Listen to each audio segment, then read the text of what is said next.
Psalm 37:7. Be still before the Lord and wait patiently for Him. Magnilay-nilay, magbulay-bulay, magmuni-muni. Napakahalagang bahagi ng buhay espiritual. Salamat, Panginoon, dahil pwede kaming lumapit sa inyo sa pamamagitan ng pananahimik lamang. Nabigyan namin kayo ng puwang, ng oras sa aming puso na kayo mangusap, magtuwid, magpaliwanag. Sa sandaling ito, hinihiling namin ang iyong mga salita na magbibigay sa amin ng higit pang kaliwanagan sa buhay. May you be our speaker, may your voice be heard by all, and may you enlighten us. Lead us unto greater knowledge of you, unto deeper spirituality, unto a more peaceful and loving lifestyle. Father, we thank you. We honor you. In the name of your Son, Jesus. Pagninilay, meditation, contemplation, or reflection. Isang pagbubukas o pagbabago ng isipan ayon sa pagtawag, sa pahayag ng Panginoon. Pagninilay is not pag-iisip. It's not thinking consciously. It is not to be mistaken for the intellectual and mental exercises of Bible study, of group discussion, and even of guided devotional time or what we call quiet time. Ang tunay na pagninilay ay hindi conscious thinking. Psalm 119:15-16, I meditate on your precepts and consider your ways. I delight in your decrees. And here in meditate, the Hebrew word used is haga. Yung mga Jew, pag nagme-meditate sila, hindi katulad ng modern day quiet time ngayon. They recite words from Scripture repeatedly. Malakas, nadidinig nila, nadidinig ng iba, so that when people are doing their meditation together, it's really quite noisy. And the noise, the collective sound that they produce, become like a repetitious drone that mesmerizes, almost hypnotic, that it has the effect of mantras. People get lost in the process. They lose hold of their intellect, and they are ushered into a level of thinking, into a level of non-thinking, where the Spirit could work and where the Spirit could lead in the fellowship. Ganon ang meditation sa kanila nung araw. A kind of meditation that was really overdone, in fact, almost abused by the Pharisees during the time of Jesus.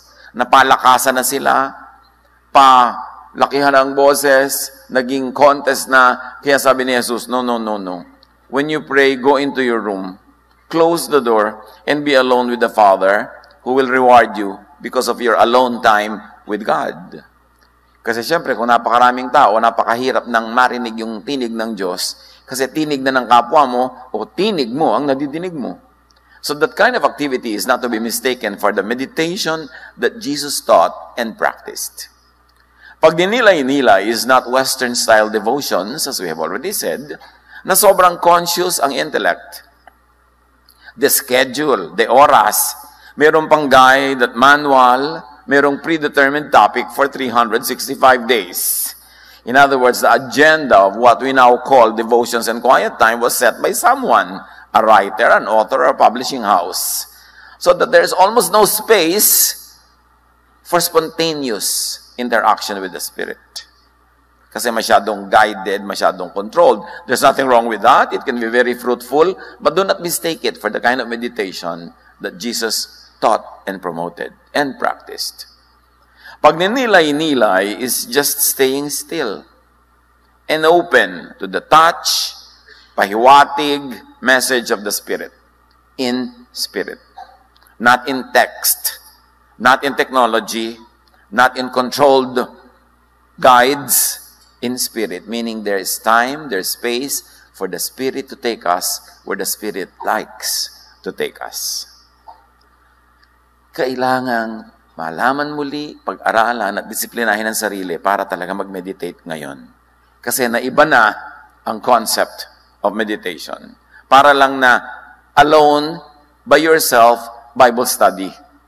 Ito yung verse na babasahin, ito yung prayer na ipepray, ito yung topic na dapat malaman, at ito yung action na dapat mong gawin. Nasaan yung devotion doon? Parang classroom activity. Except yung teacher mo, nandun sa guide. James 4:8, come near to God, and He will come near to you. And what kind of coming near are we talking about? A spiritual approach, where you give God the space and the time where God can approach you the way God wills. Psalm 37:7, be still before the Lord and wait patiently for Him. To wait patiently means to yield the agenda to the Lord. Nang mamamagitan sa inyong dalawa ay yung gusto niyang maging topic ninyo. Nang yung mauunawaan ay yung ipapaunawa niya, hindi ikaw ang nagdidikta ng agenda. To give God that kind of space and freedom that we yield to God so that He could do what He wants to do. Ecclesiastes 9:1-2. So I reflected on this and concluded that the righteous and the wise in what they do are in God's hands. In other words, what we do, which comes from what we think of, which comes from what thoughts enter our minds, what spiritual revelations are given us, that is all in the hands of God. So you give God that kind of freedom, that kind of elbow room to lead in your personal fellowship with God. 2 Corinthians 3:17-18, now the Lord is the Spirit, and where the Spirit of the Lord is, there is freedom. And if we can add freedom even in the topic, the discussion, the idea that will be the center of your attention, it is a kind of freedom that we enjoy when we let go of too much control from others, from Religion Inc., from corporate religion, to make spirituality very personal, especially in devotions. And we all, who with unveiled faces contemplate the Lord's glory, are being transformed into His image with ever-increasing glory. This is what we like. Jesus-likeness, Christ-likeness, transformation from our image into the image of God. And how does the transformation happen? By the changing of our minds, which happens when the Spirit reveals to us, in spirit, the will of God, the guidance of God in general and in particular affairs of our daily life. So mahalaga yung contemplation. Contemplation na hinahayaang Diyos ang manguna, ang umakay kung saan tayo gustong dalhin. What are some of the effects of pagninilay on the body, on the mind and emotions, according to science? Meaning according to psychology, psychiatry, even medicine, because by now there are already countless clinical experiments, clinical observation done under scientific methods, in scientific terms, on the effects of being quiet, spiritually connecting with the divine, of meditation. Maraming pag-aaral. What are the effects of pagninilay on the body and the mind according to science and Scripture? We should not make science and Scripture oppose each other because science is God's prophet. When science explains to us the method, the methodology, the way things work, it is not excluding in the equation that it was made, created by God. Naiintindihan lang natin the mechanics of how God works. Up to a point, hanggang maaabot ng electron microscope, umaabot ng mga telescopes. May nababatid tayo sa mamaraan ng pagkilos at paggawa ng Diyos, pero hindi nun ibig sabihin wala palang Diyos nung nalaman mo yung method. So, hindi dapat kinokontra ang science. Science could be God's last prophet, explaining to us, bringing us into frontiers heretofore unreached and unknown to man. Paano pinapahayag ang nangyayari sa body, sa mind, sa emotions through meditation in Scripture? It is expressed in prayer. It is expressed expressed in declarations of faith. Na makikita natin that over time, our spiritual ancestors have already observed the effect of spiritual communication with God on their body, on their minds, on their emotions, to the point that it is now enshrined in their prayers, which are recorded in Scripture. Enshrined in their declarations of faith. Again, it's recorded, carved in stone, if you wish, in Scripture.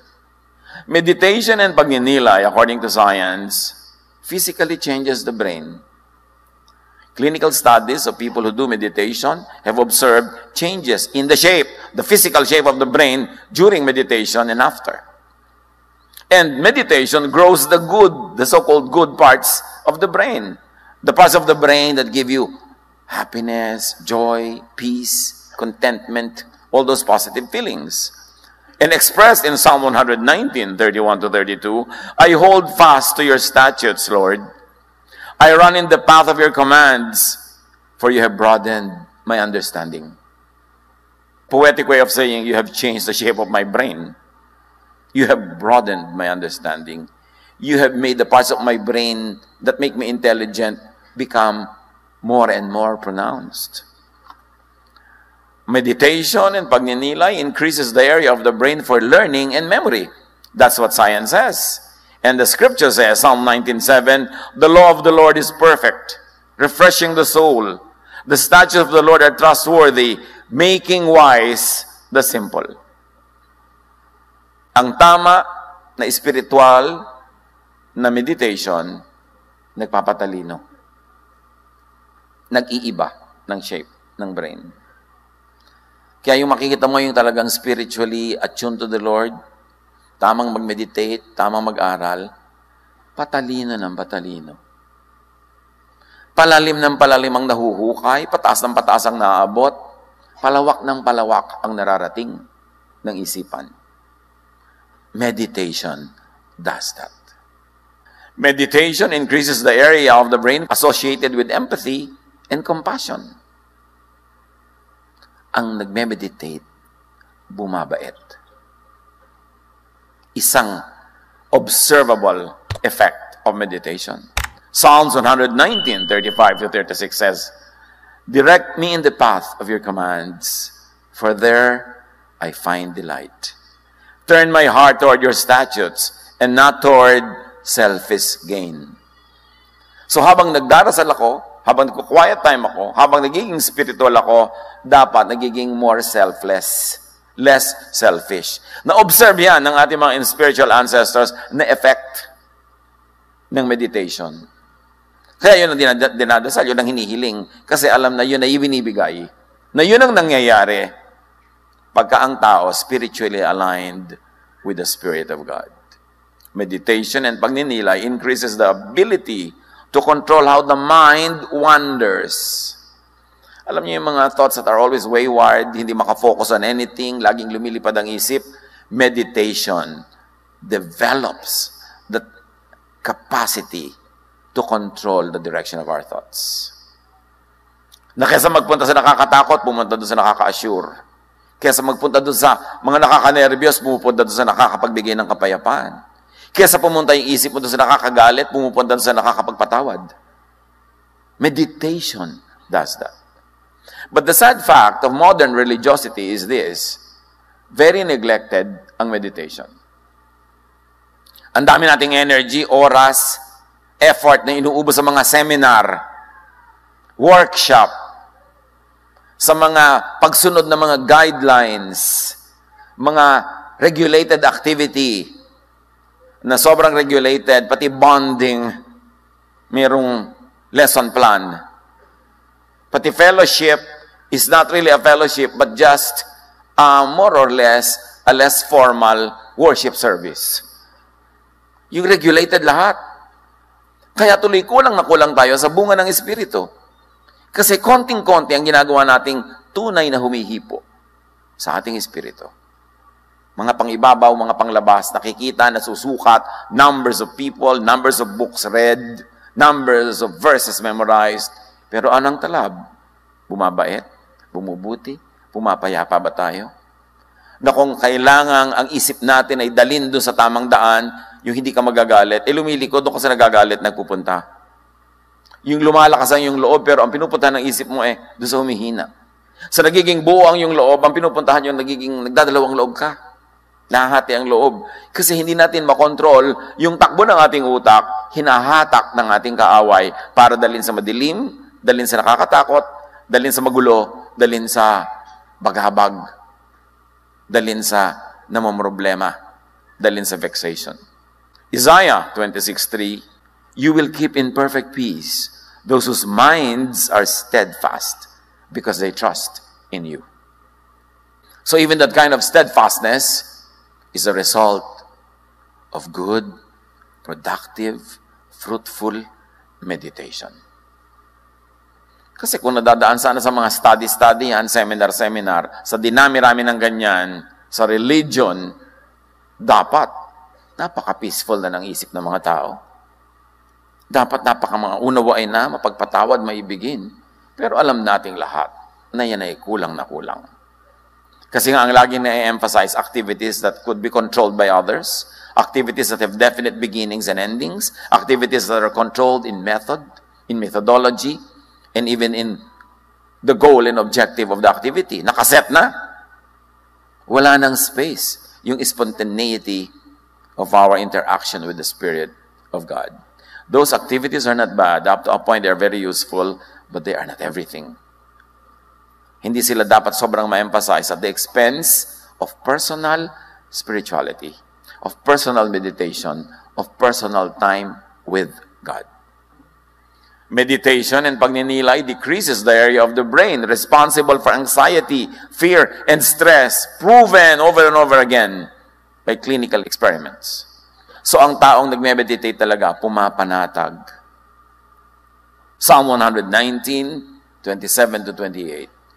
Let me understand the teaching of your precepts. Then I will meditate on your wonders. My soul is weary with sorrow.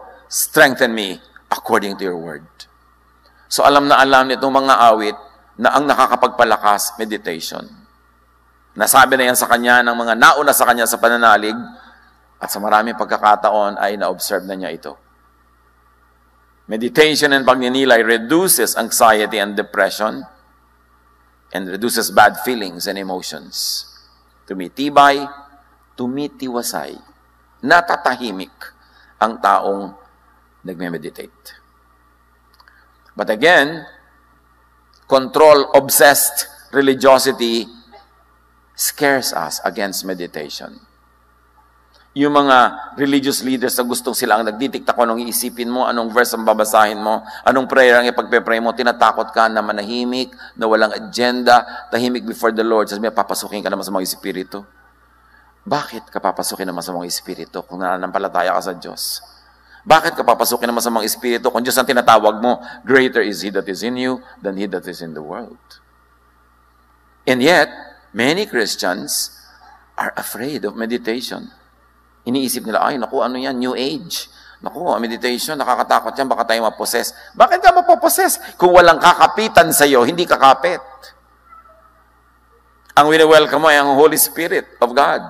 But there is no space for the Holy Spirit when your mind is full of your own agenda, of your own topics, of your own controlled devotions. Huwag matakot to be empty enough, to have the space, yield the time to God. Kaya sabi, be still and know that I am God. Psalm 143 verse 8, let the morning bring me word of your unfailing love, for I have put my trust in you. Show me the way I should go, for to you I entrust my life. So you let God show you the way. You don't ask God to obey you in the way that you want.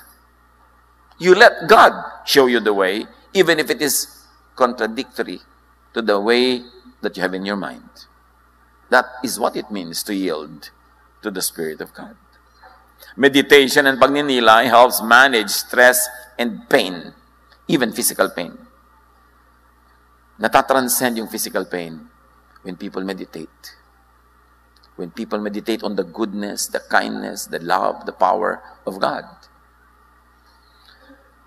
gumiginhawa ang pakiramdam ng damdamin, pakiramdam ng katawan ng isang taong nakikipagdaig sa Diyos sa pamamagitan ng pagninilay, pagbubulay-bulay, pagmumuni-muni. Nung araw, umabot pa ako sa panahon na halos lahat ng mga bahay, lalo sa probinsya, may mga balkonahe, tapos meron dong silyon o tomba-tomba na yung mga matanda laging uugoy-ugoy doon.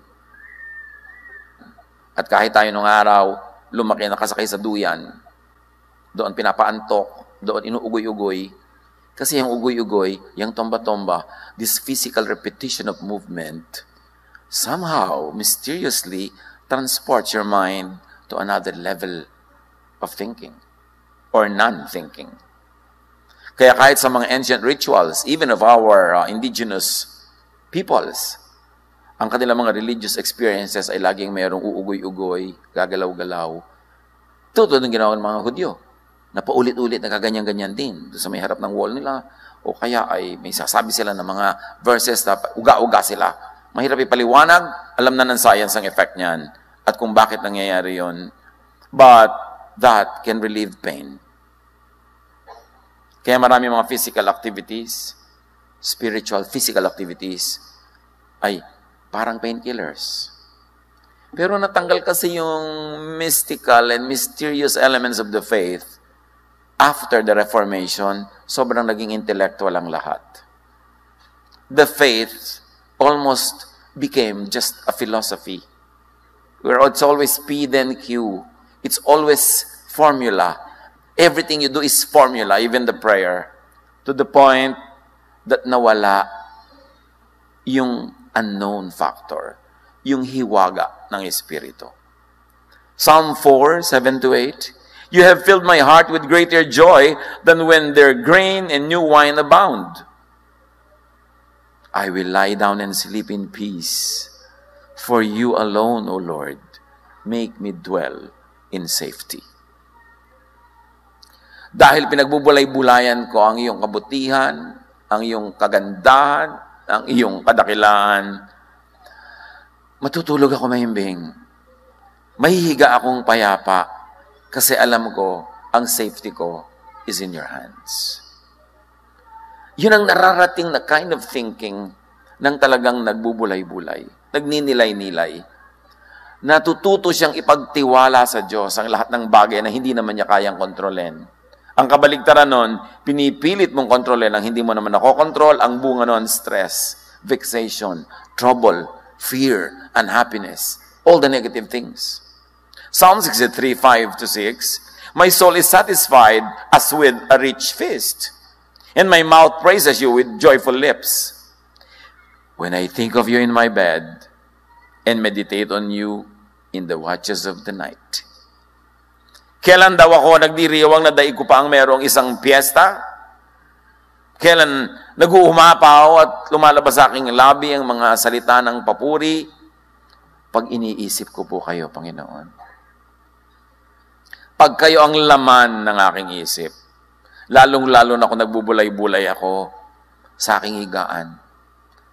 In all the watches of the night, the ancient peoples divided the day into several watches. May first, second, third, fourth watch. Division of time. At sinasabi niya, I meditate on you in the watches of the night. In other words, kumisan buong gabi na nagme-meditate siya, hindi 10 minutes. May effect tuloy. Sabi niya, that's why I lie down in peace. Because you are with me.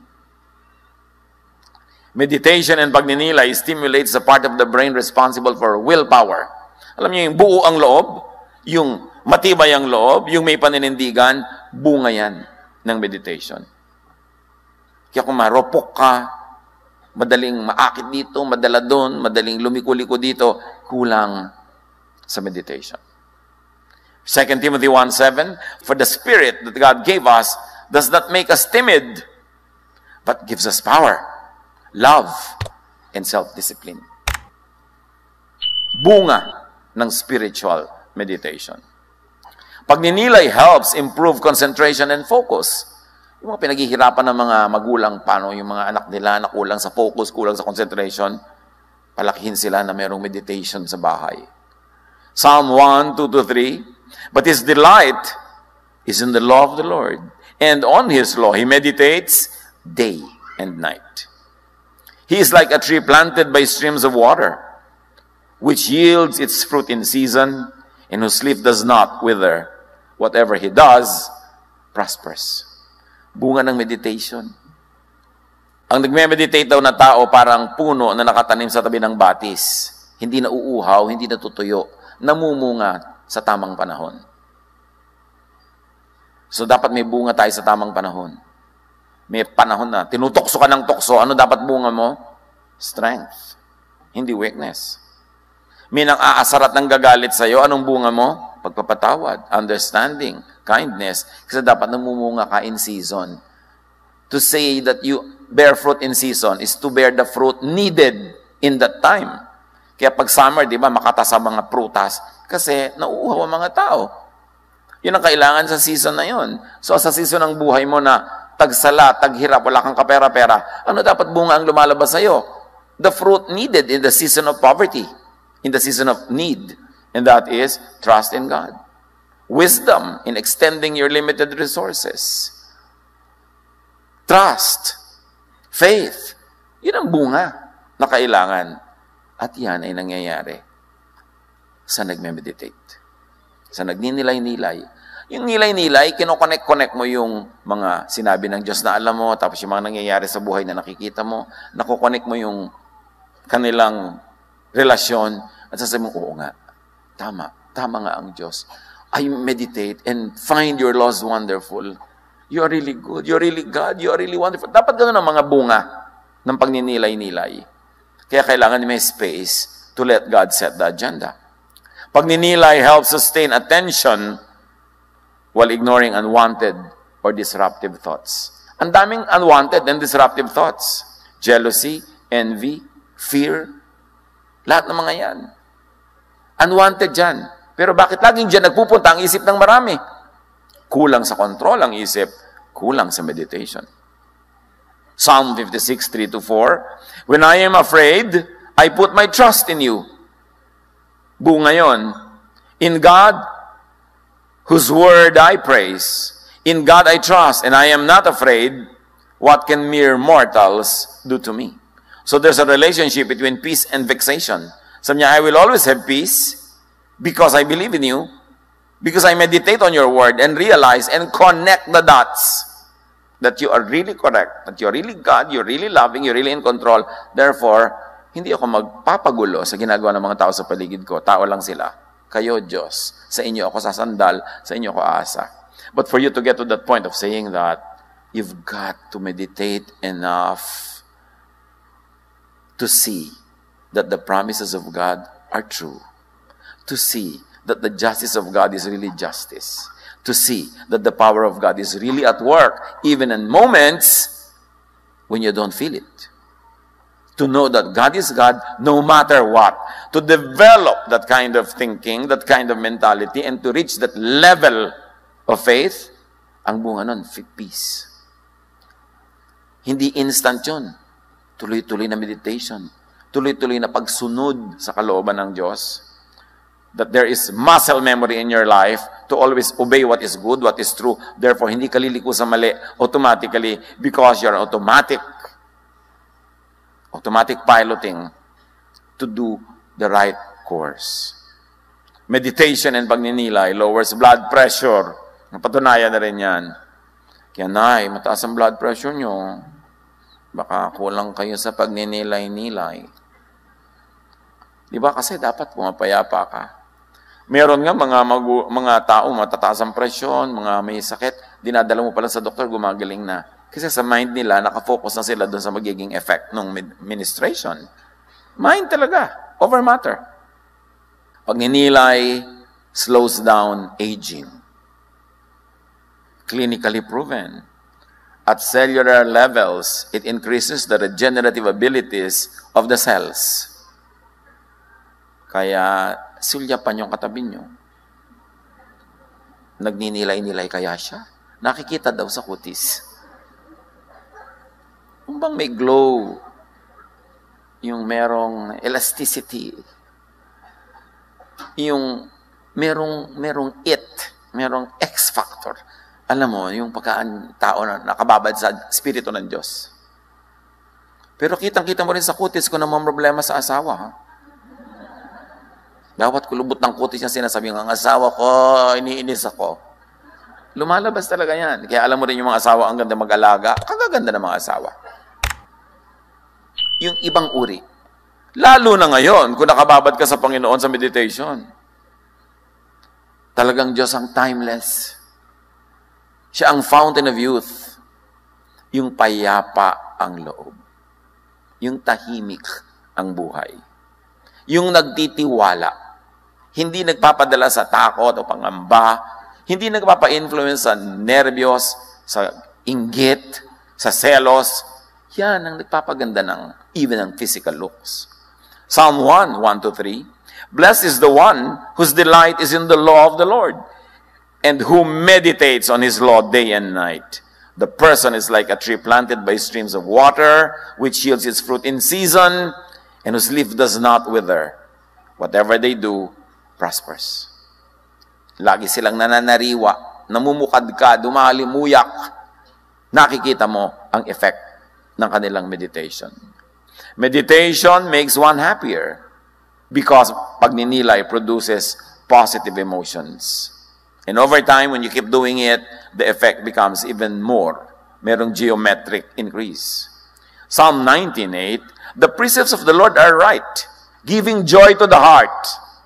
The commands of the Lord are radiant, giving light to the eyes.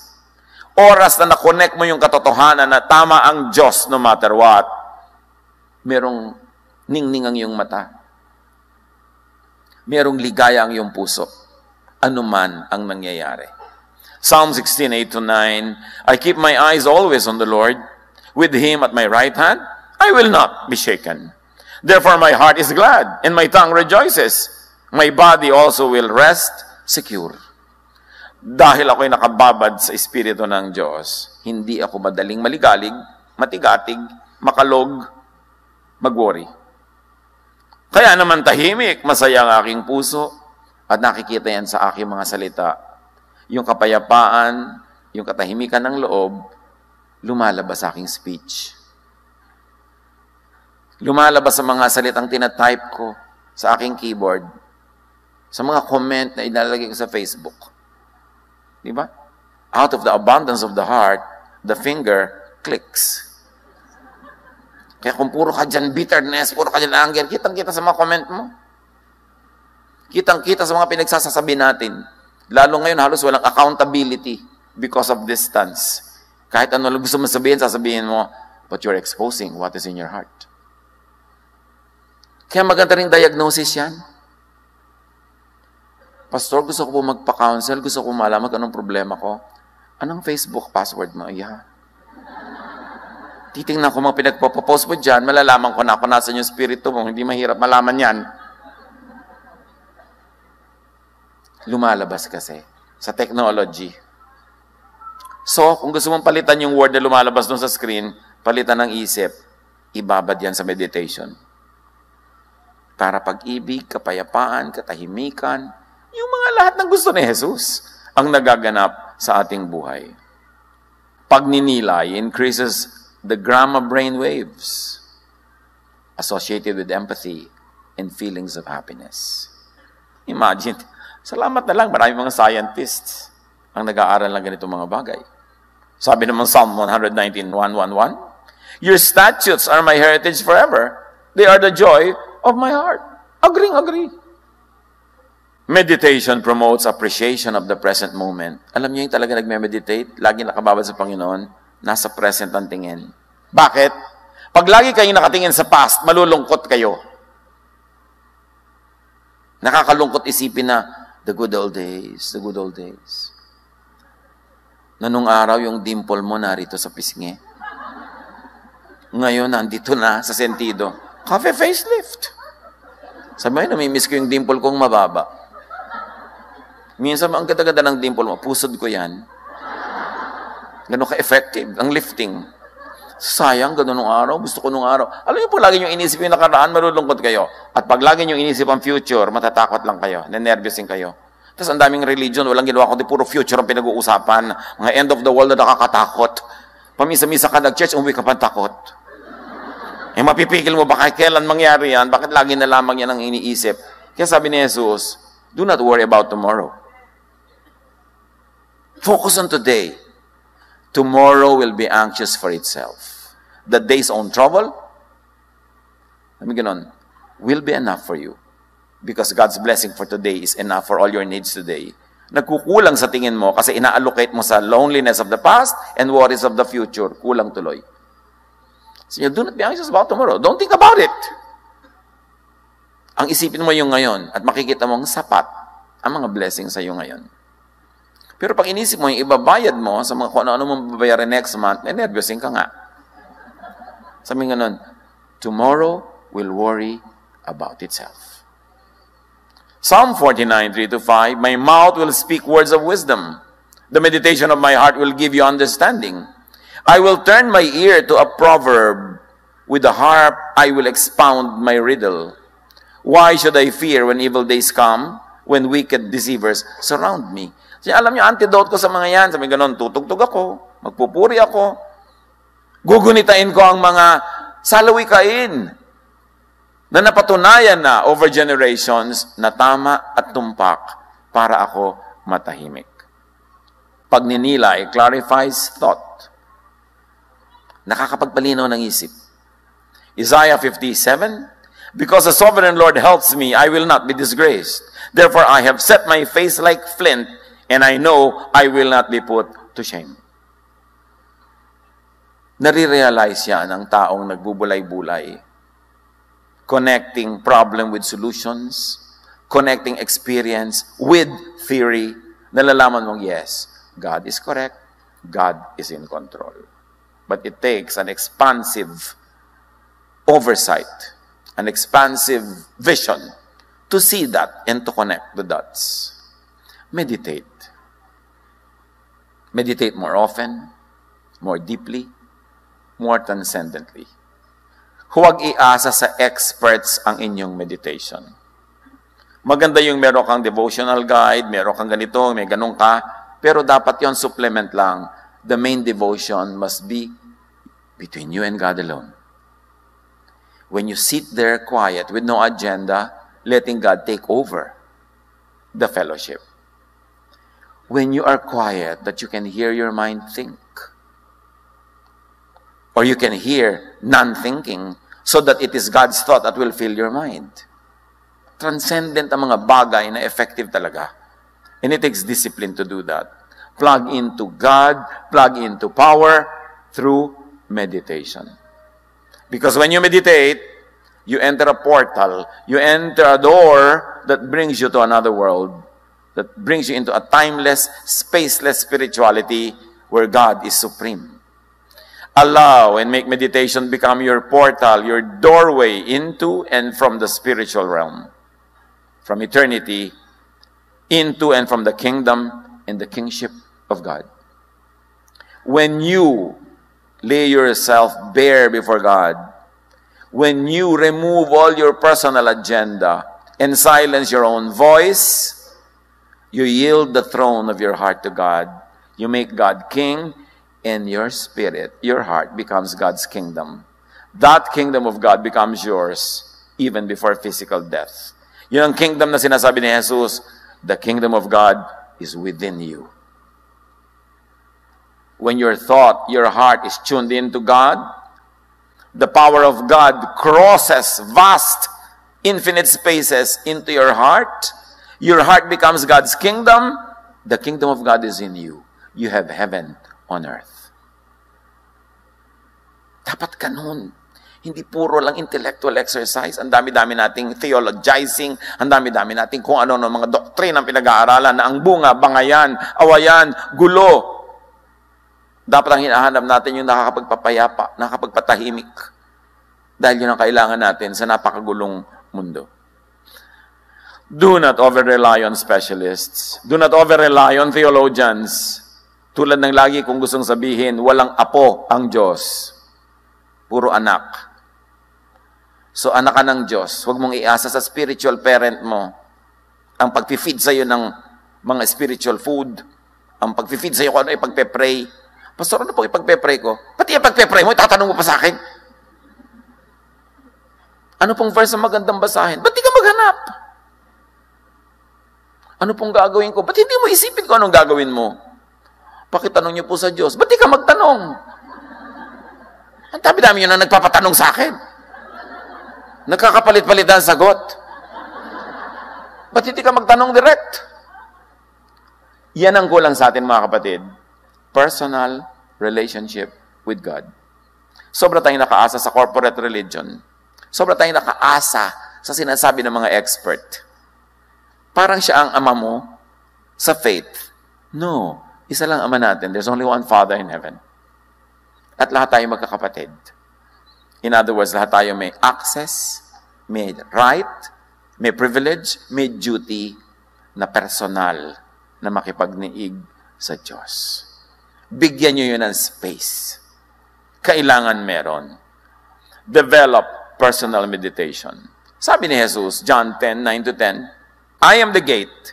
Whoever enters through me will be saved. They will be able to come in and go out. They will find everything they need. I came to give life, life that is full and good. I am the gate. Enter through me and you'll be saved. Pagka nakita natin yung word na salvation, lagi natin iniisip, salvation from hell. Isa lang yan sa maraming meaning ni Jesus sa salvation. And in this context, it is salvation from want, from spiritual hunger. Kaya sabi niya, you will go out and find pasture. You will find streams of water. You will find green grass. In other words, you will find the needs of your daily earthly life. Pati yun binibigay ko. Pati yung peace of mind. Pati yung pagiging tahimik. Pati yung pagiging payapa. Sabi niya, you will be able to come in and go out. So, hindi yan yung eternal life na pagpasok mo, wala nang uuwian. Sabi, iba yung door na sinasabi niya. You come in and you go out. From your place, you go to the pasture. And then you go back to where you are. Then you go to the streams of water. Then you go back to where you are. And He is that gate. In other words, binibigyan niya tayong laya na magbabalik-balik, magparot-parito, hanapin ang mga kailangan natin na handang-handa naman niyang ibigay. Sabi niya, I came that you might have life and have it to the full. Allow and make meditation become your stairway to and from heaven. Kasi the kingdom of God is within you now. It can connect to the kingdom out there. And the way, yung parang Jacob's ladder, where angels go up and down from heaven to earth, that is meditation. That is spiritual connection. Na kahit si Jacob, nakita niya yung ladder nung siya natulog. At umunan siya sa bato. There is that kind of transfer, of transportation of consciousness para madaanan mo yung daan na yon at makinabang ka doon. Go up to and down from heaven, see God by meditation. You can see God by Bible study. You can see God by hearing messages like this. You can see God by singing, by praising, by worshiping, by serving. But never neglect the way to see God through meditation.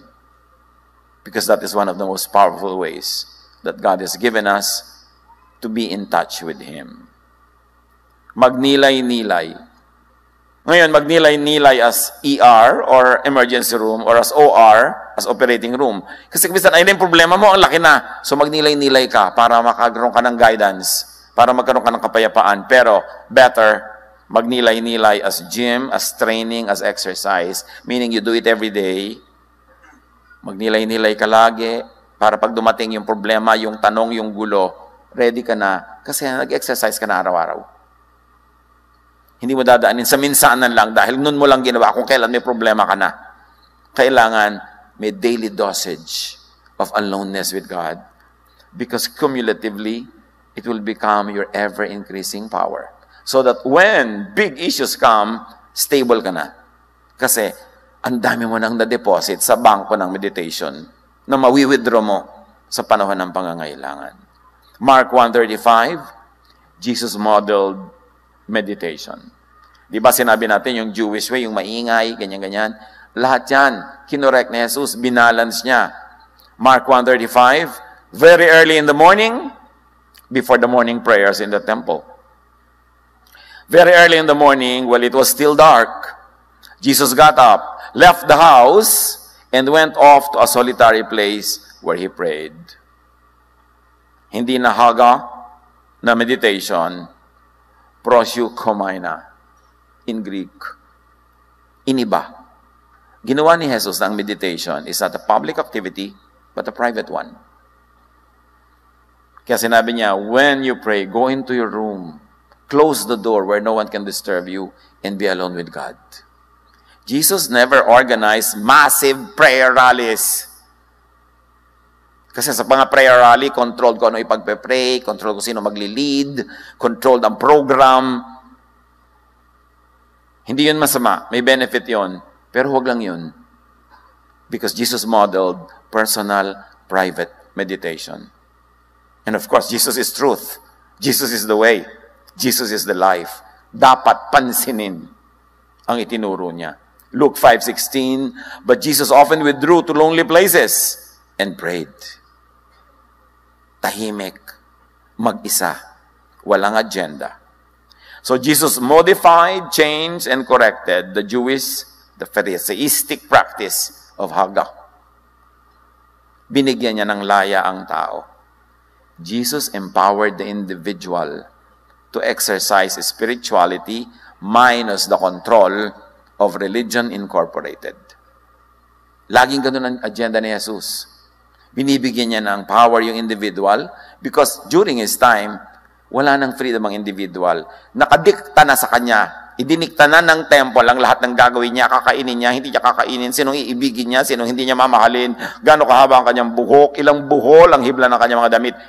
Kinontrol na yung lahat. At ang ginawa ni Jesus, binalance niya yon, gumawa siya ng private, personal space for the individual to practice spirituality. Kaya nagagalit sa kanya yung mga taga-temple di disenfranchise yung religion. Jesus set people free to meditate on their own, directly with God. Importante. Go up to and down from heaven, see God by meditation. Prioritize pagninilay in your spiritual life. Huwag niyong gawin lang after waking up and before getting your coffee or getting your shower and going to work kasi masyadong limited.